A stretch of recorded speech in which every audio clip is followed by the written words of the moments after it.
để dành nơi thờ phượng và tôn vinh Đức Chúa Trời hàng sống đời đời. Thì đây là điều làm rất là có ý nghĩa, rất là quan trọng. Bởi vì chúng ta xây cất này, nhà này không phải dành riêng cho loài người, mà dành cho Đức Chúa Trời hàng sống là Đấng chúng ta tôn thờ. Vì cái đền đó cũng chẳng phải là cho loài người đâu, bèn là cho Giê-hô-va Đức Chúa Trời. Sử Ký Nhất đoạn 29 câu 1. Vì đây là công việc rất là lớn lao liên quan đến chúng ta cực đại, tức là vĩ đại, đến chúng ta tôn thờ. Dầu chúng ta xây cất, chúng ta không ai biết được những công khó của chúng ta. Có những lắm lúc chúng ta cầu nguyện, có người thì giúp ích, kẻ công người của, có những người làm dâng cho nhà này cho Chúa một cách âm thầm, và mồ hôi nước mắt Chúa đều biết cả. Như Chúa nói rằng cái giọt nước mắt Ngài đựng trên ve của Ngài, những giọt nước mắt, những mồ hôi và tiền bạc cũng như công sức của chúng ta để xây một cái ngôi nhà này với Đức Chúa Trời, đó không phải là vô ích đâu. Và công khó đó Chúa sẽ biết tất cả. Và cảm tạ ơn Chúa để công người của công sức và tất cả những việc nhỏ, việc lớn, và trong buổi sáng hôm nay chúng ta được một ngôi nhà thờ, nhà nguyện rất là khang trang đẹp đẽ. Đó là chúng ta cảm tạ ơn Chúa vô cùng. Và tôi cũng cảm ơn Chúa và cảm ơn các cấp chính quyền tại đây địa phương đã tạo điều kiện thuận lợi cho việc sinh hoạt được ổn định, cũng như tạo điều kiện cho hội thánh Chúa tại đây được cơi nới trong một ngôi nhà rất là khang trang đẹp đẽ này. Và thay cho ban sự thống hội hội thánh Tin Lành Việt Nam, một lần nữa xin gửi lời chúc thăm tất cả quý tôi công giáo Chúa tại đây, và xin Chúa tiếp tục gia ơn và ban phước cho hội thánh Chúa tại thánh Lễ Châu. Và lần nữa xin thay cho đại diện cho hội thánh, xin thầy Lý Văn Sành để đọc văn bản chấp thuận của xã Đắc Ngo về cơi nới nhà mới này.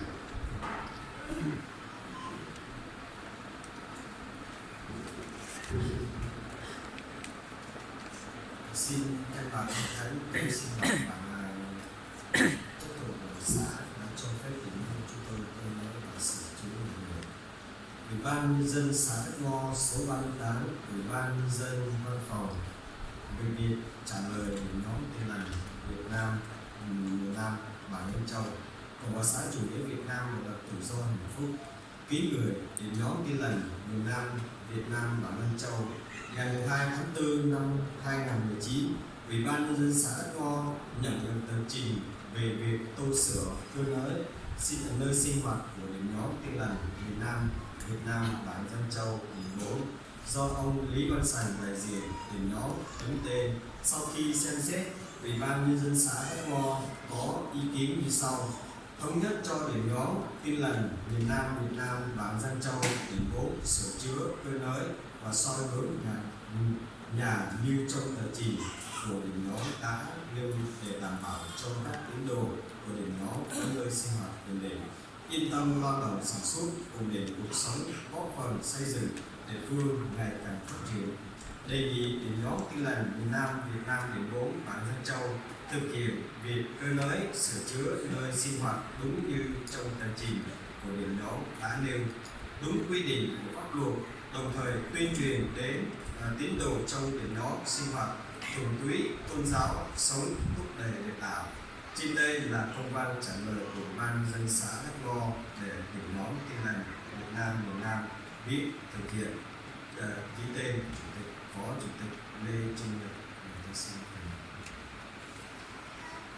Và xin nhắc nhở hội thánh Chúa tại đây, thưa một sư trưởng ban đã giảng bày lời Chúa. Vì nơi này chúng ta mặc dù là cơi nới nhà mới, nhưng nơi này đã biệt riêng ra, nơi đây là nơi thánh, tức là nơi Chúa, cho nên chúng ta phải ý thức rằng mỗi một chúng ta phải cẩn thận và cẩn trọng, nhất là tấm lòng chúng ta phải đến với Chúa. Và từ cái dâng hiến, cái tấm lòng chúng ta phải để thánh, để được Chúa ngược và ban phước cho thánh chúng ta. Tuyệt đối không được dùng mục đích khác, tức là vì việc ở ngoài đời để làm trong công việc nhà Chúa, điều đó không nên. Và chúng ta để Chúa ban phước cho hội thánh chúng ta trong buổi sáng hôm nay. Thì trong một khi mời tất cả hội thánh chúng ta đồng đứng lên cầu nguyện để dâng nhà mới này lên Đức Chúa Trời, ban ngôi để Chúa nhận lời và điều trị và ban phước. Chúng ta ý chung cầu nguyện. Kính lạy Đức Chúa Trời, ban ngôi là đấng hào quán, quyền năng, đầy lòng thương xót. Chúa ơi, dầu cả bầu trời bao la, không gian lòng lòng vẫn không thể chứa được Ngài.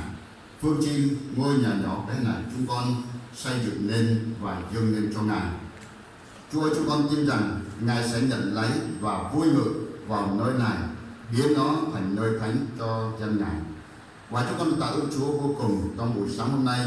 Chúng con rất vui mừng vì cớ Ngài đã ban phước hội thánh Dân Châu.